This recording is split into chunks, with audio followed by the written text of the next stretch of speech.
안녕하세요. 꿈꾸는 교회 디아스포라들의 새벽 이슬방을 시작하겠습니다. 다 같이 기도드리겠습니다. 창조주 아버지 하나님, 오늘도 변함없이 우리를 사랑하셔서 새날 새아침 첫 시간을 하나님께 예배하며 하루를 열어가게 해주시오니 감사합니다.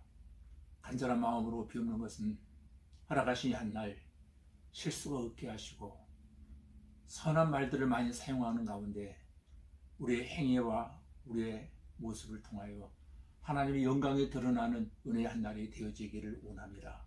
주님, 오늘도 친히 우리의 삶 속에 개입하셔서 우리의 생애를 하나님 간섭하여 주시옵소서. 예수님 이름으로 기도하옵나이다. 아멘. 이 시간 우리에게 주신 하나님 말씀은 시편 69편 1절로 6절까지 말씀을 읽어드리겠습니다. 하나님이 나를 구원하소서. 물들이 내 영혼까지 흘러 들어왔나이다. 나는 설 곳이 없는 깊은 수렁에 빠지며 깊은 물에 들어가니 큰 물이 내게 넘치나이다. 내가 부르짖음으로 피곤하여 나의 목이 마르며 나의 하나님을 바라서 나의 눈이 새하였나이다. 까닭없이 나를 미워하는 자가 나의 머리털보다 많고 부당하게 나의 원수가 되어 나를 끊으려 하는 자가 강하였으니 내가 빼앗지 아니한 것도 물어주게 되었나이다. 하나님이여, 주는 나의 우매함을 아시오니 나의 죄가 주 앞에서 숨김이 없나이다. 주 만군의 여호와여, 주를 바라는 자들이 나를 인하여 수치를 당하게 하지 마옵소서. 이스라엘의 하나님이여, 주를 찾는 자가 나로 말미암아 욕을 당하게 하지 마옵소서. 아멘. 할렐루야. 오늘도 허락하신 이 귀한 날, 은혜와 진리로 충만한 기쁨과 감사가 있는 은혜 한 날이 되어지기를 주님의 이름으로 기도드립니다. 지금 함께 봉독한 이 말씀의 핵심 키워드 제목을 하나 정한다면 역경에 대한 탄원이라는 제목으로 함께 은혜를 나눌 수 있을 것입니다. 오늘 시편 69편은 기도와 찬송과 감사를 대표하는 다윗의 시라고 할 수 있습니다. 다윗은 지금 아주 참혹한 상황에서 하나님께 간절한 마음으로 기도하고 있습니다.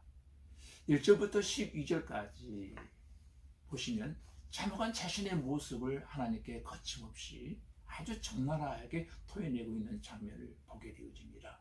하나님이여, 나는 더 이상 설 곳이 없는 깊은 물에 빠져서 그 물들이 내 영혼까지 들어와서 내가 하나님을 바라보고 또 바라보다가 이제는 내 눈이 상하여버리고 말았습니다. 눈에 진물이 난다는 거지요. 하나님이요, 주님을 찾는 자가 욕을 당해서야 되겠습니까? 너무 처참한 상황에 놓여져 있습니다. 내가 통곡하며 금식까지도 있는데 도리어 나에게 욕이 되어버리고 말았습니다. 술에 취한 사람들이 나를 조롱하는 노래를 부르고 나는 그들의 비난의 말거리가 되어버리고 말았습니다.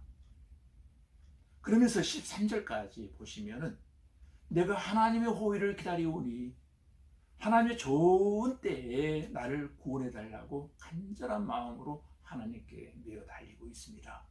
그리고 14절에서는 나를 수렁에서 건져주소서. 나를 미워하는 사람에게서 나를 보호해 주시고, 그리고 15절에서는 무덤이 나를 덮치지 못하게 하시옵소서. 간절한 마음으로 기도합니다. 주의 크신 사랑으로 나를 돌보아 주소서. 17절에서는 주의 얼굴을 내게서 돌리지 마옵소서. 내가 심히도 어려운 가운데 빠져 있습니다. 그리고 18절에서는 나를 원수들로부터 구원해 주소서. 그리고 26절에서는 우리 한번 같이 읽어보겠습니다. 26절입니다. 무릇 그들이 주께서 치신 자를 핍박하며 주께서 상하게 하신 자를 슬픔으로 말하사오니, 맞는 상태에서 고통스러워하는 자를 세상 괴롭히며 주님께서 주신 상처를 더 쑤시고 있더라는 것입니다. 그러니까 원수라고 말하는 사람들은 다윗이 잠깐 하나님께 징계를 받고 하나님께로부터 매를 맞고 있을 때 그 기회를 엿보아서 이 시인을 아예 제거해 버리려고 하는 음모를 꾸미고 있는 사람들이라고 할 수 있을 것입니다. 자기 생애 가운데 가장 큰 위기를 맞고 있음이 분명합니다. 이러한 위기의 때에 하나님께 꿇어 엎드려 도움을 구하고 있는데 기도하면 뭐하냐고 조롱하고 또 상처를 주는 사람들이 또 주변에 있더라는 겁니다. 우리 주변에도 그런 경우들이 있잖아요. 우리 성도들의 가정이나 이웃들이 가족을 떠나보내는 상실의 아픔을 겪고 있거나 뜻하지 아니하는 불의의 일로 고통을 겪고 있을 때 영원한 세계를 바라보지 못하고 단세포적인 생각으로 정죄하고 한마디 한다고 한 말이 더욱 상처를 깊게 만드는 경우가 종종 있습니다. 그때는 아예 입을 다물고 등을 다독거리며 슬픔을 함께 나누는 것이 오히려 큰 위로가 될 때가 있습니다. 욥기서의 욥의 친구들을 보면 그 모습이 아주 잘 드러나고 있죠. 친구들이 위로한다고 한 말이 하나도 위로가 되지 않았습니다. 엄청난 말을 쏟아냈습니다마는 한마디도 들려오지 않습니다. 여러분, 우리 그리스도인은 위기의 때에는 그저 꿇어 엎드려 기도해야 합니다. 우리는 이 시편을 읽으면서 다윗의 모습을 떠올려도 좋고 다윗이 아닌 어떤 어려움을 당한 사람을 떠올려도 좋을 것입니다. 하지만 궁극적으로 우리는 이 시편을 읽으면서 하나님 전에 꿇어 엎드려 기도하는 우리들의 모습을 발견해야 할 것입니다.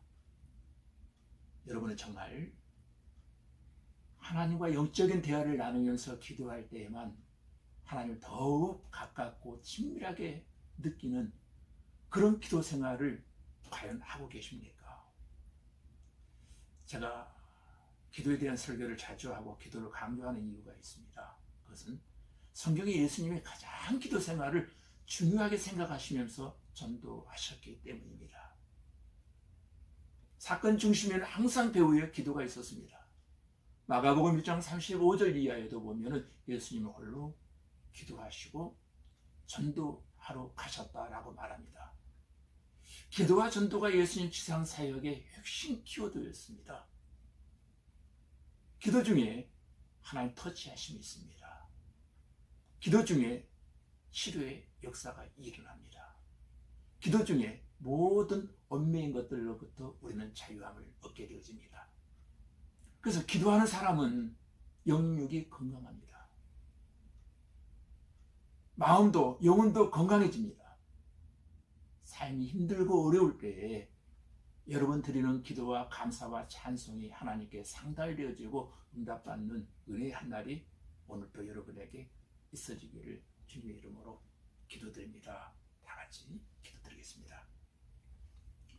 아버지 하나님, 참혹한 고통 속에 하나님께 부르짖어 기도하고 결국은 감사와 찬송을 주님께 올려드리는 다윗을 보면서 우리도 어려움을 당할 때 주님께 기도와 찬송과 감사를 올려드리는 성도들이 다 되게 하시고 위기가 찾아올 때 우리의 성도들은 그저 엎드려 무릎 꿇고 기도할 수 있게 하여 주시옵소서. 믿음 생활을 잘 하다가도 때로는 하나님의 징계를 맞아 힘들어할 때 혹시라도 그 상처를 덧쓰시는 사람이 되지 않게 하시고 진실한 위로자가 되게 하여 주시옵소서. 주님, 우리 이웃의 아픔이나 상처를 보고 간절히 기도할 수 있는 성도들 되게 하여 주시고 아름다운 사랑의 공동체를 형성해 가도록 우리 교회를 하나님 축복하여 주옵소서. 예수님 이름으로 기도하옵나이다. 아멘.